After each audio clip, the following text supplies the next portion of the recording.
If you had told me 5 years ago that I'd build my wealth from cleaning toilets and unclogging drains, I probably would have laughed you off. But guess what? That's exactly how fortunes quietly get made. Today, I'm going to show you how the most dependable path to riches doesn't come from chasing shiny tech. It comes from embracing the dull, the essential, the boring businesses everyone overlooks. Welcome back to Money Route. Let me ask you, what's the first business you think of when someone says moneymaker, tech startup, app that disrupted an industry, a fashion brand that blew up overnight? If so, you're not wrong. But you're also missing 90% of the real wealth-building opportunities. Because while everyone's chasing unicorns, there are entrepreneurs quietly printing cash from businesses no one talks about. Today, we dig deep. The wealth of boring businesses. You'll see how they work, why they often outperform hype, and how you can get your slice of that pie. We tend to romanticize entrepreneurship, flashy launches, press coverage, overnight virality. But what if I told you that some of the richest owners in the world got there by doing things that most people would call boring? Waste collection, septic services, commercial cleaning, HVAC maintenance, vending machines, industrial laundry. These are the unsung heroes of commerce. They exist in every town, and demand rarely fades. According to Entrepreneur magazine, businesses like waste management, HVAC, industrial cleaning, and laundry services have become wealth engines for many entrepreneurs. Medium recently highlighted 8 boring businesses quietly making $50,000 per month. Businesses so under the radar they have almost no online competition. The point isn't that they're glamorous, it's that they're stable, resilient, scalable. Let me describe the DNA of a boring business. It usually has these traits. It delivers essential services, things people must have whether the economy is booming or in recession: trash removal, water treatment, pest control. It's often local or regional in reach, so you can dominate your area before expanding. It doesn't require constant product innovation or trend chasing. The core service is proven. It often has recurring revenue or contracts. You clean periodically, you service annually, you pick up trash continuously. Barriers to flashy competitors are high. Many require licensing, heavy equipment, compliance, or is so tedious that newcomers don't bother. And here's a fun trick.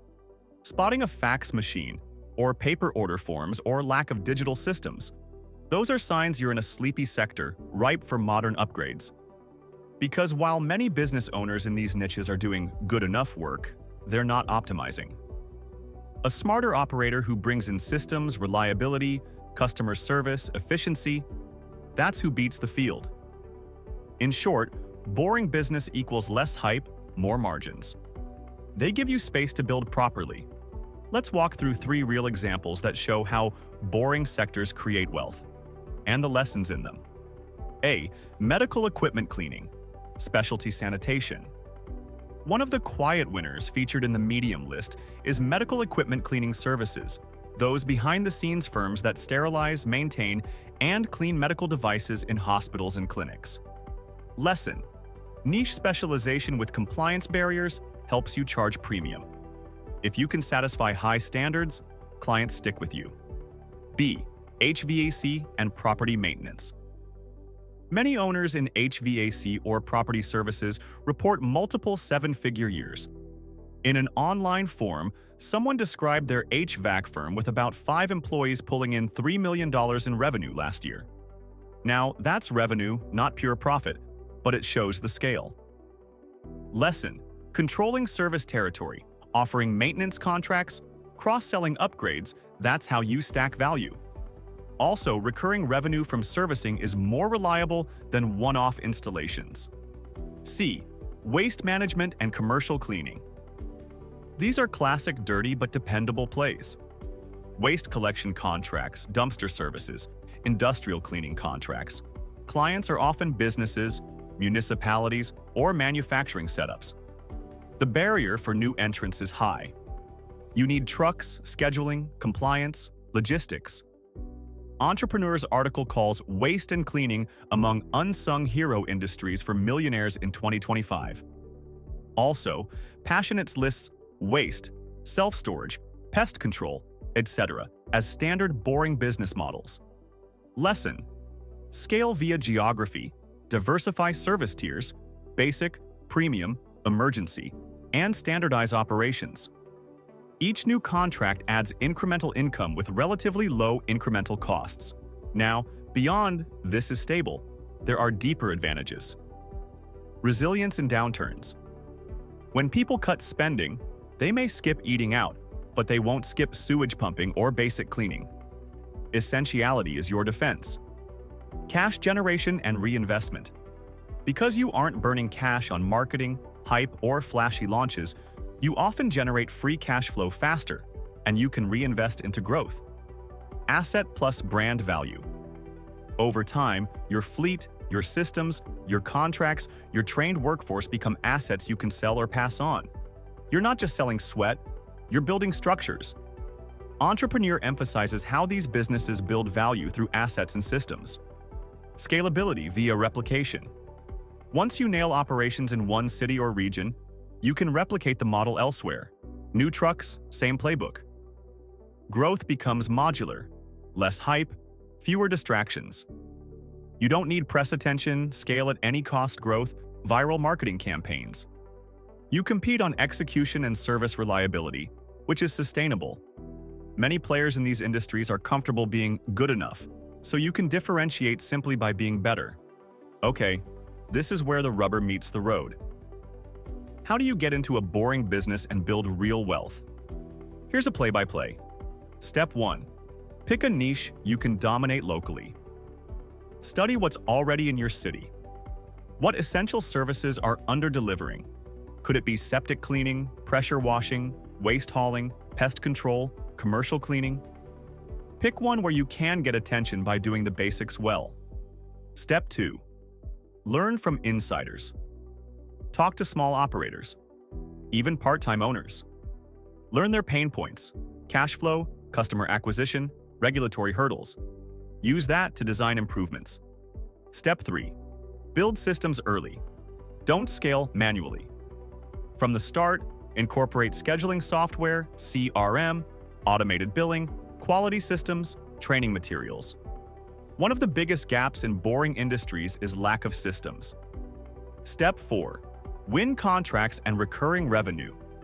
Aim to convert one-time clients into contract clients. For example, a restaurant you clean once, turn into a monthly contract. Or offer maintenance add-ons. Recurring revenue is gold. Step 5. Reinforce your moat. Raise the bar, faster response times, guarantee, special services, bundling. The more you differentiate, the harder it is for low-quality competitors to get clients. Step 6. Expand smartly. Once one territory is humming, duplicate the model in nearby towns. Use the same systems, slight tweaks for local conditions. Step 7. Consider acquiring instead of building. One underappreciated strategy is buying existing, boring businesses from retiring owners using seller financing. Many business owners don't want to build from scratch. They want someone to take over. You can negotiate deals where the seller finances a portion of the purchase. This method is often hidden in business school curricula, but is a potent wealth transfer path. 6. Myths, risks, and what to watch out for. I'd be irresponsible not to mention the flip side. Boring doesn't mean zero risk. Regulation and compliance. Many essential service businesses have environmental, safety, licensing rules. Failure here can be costly. Capital intensity and maintenance trucks, machinery, replacement parts. You'll need upfront investment and to keep assets maintained, or they become liabilities. Labor and trust. You're often sending staff into private properties. Vetting, training, oversight matters. Errors can sink reputation. Geographic limitations. Your model might only apply locally. Expansion must be thoughtful, not brute forcing. Competitive pushback. If you raise standards too much, incumbents might respond, or municipal contracts may favor existing players. Client concentration. If you rely too heavily on a few large clients, losing one can hurt badly. Diversify. Here's a challenge. Over the next week, go on a boring business audit in your city. Walk your neighborhood, scan for underperforming services. Is trash piling up somewhere that a waste hauler isn't servicing? Are businesses complaining about unreliable cleaning staff? Is there a local plumber or HVAC firm with terrible reviews? Are there businesses sending equipment abroad for repair that could be fixed locally? Pick one idea. Call one business owner. Ask them what keeps them up at night. Then, brainstorm how you could deliver a version 2.0 of that service. Better, faster, more reliable. Drop your ideas in the comments below. I'll respond and maybe help validate them. The mainstream narrative says you need to find the next flash, the next disruptor, the next viral idea. But the real fortunes are built in niches that everyone ignores, doing work no one thinks is glamorous. The wealth of boring businesses isn't a consolation prize. It's a real, under-leveraged pathway. It's where persistence, reliability, systems, local trust, and careful expansion pay compounding dividends. So whatever industry you're in, readjust your lens. Don't look for the sexiest opportunity. Look for the stablest. Look for essential service gaps. Look for incumbents who've gotten complacent. And build systems to win. That's how you build wealth quietly, steadily, and reliably. If you enjoyed this deep dive and want more ideas about real business models, cash flow strategies, and underexposed opportunities, make sure you subscribe to Money Root. Hit the bell so you don't miss future breakdowns. I'll see you in the next one, and I'll be excited to read which boring business you try first.